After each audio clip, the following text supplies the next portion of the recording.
Гледайте матча от Франската лига 1. Нант Реймс. Неделя 5 ноември от 16 по Нова Спорт.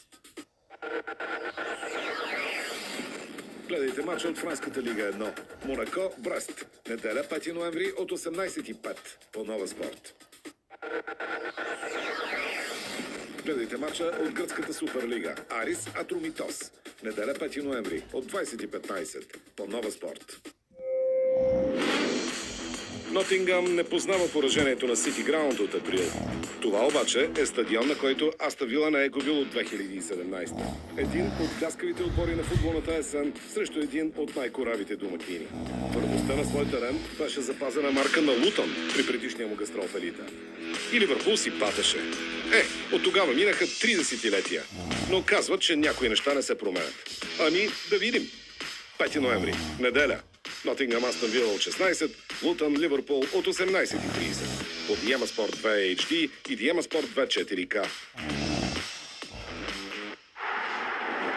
Абонирай се за Диема Екстра или Play Диема Екстра.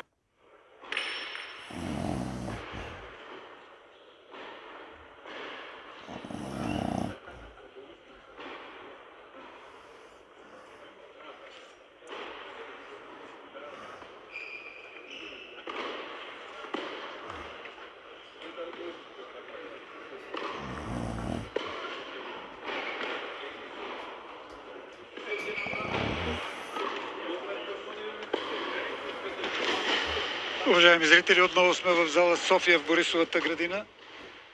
На корта има българин, така че ще е шумно. Ще го подкрепяме. Алекс Донски. Ето го нашето момче с червената фанелка и белата шапчица. Един отличен атлет ще играе срещу американец. Кажем ли американец, може да очакваме голям тенис.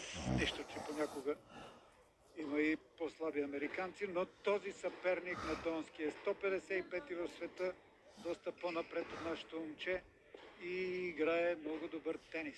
Той е от някакъв интернационален произход. Казва се Николас Морено де Алборан.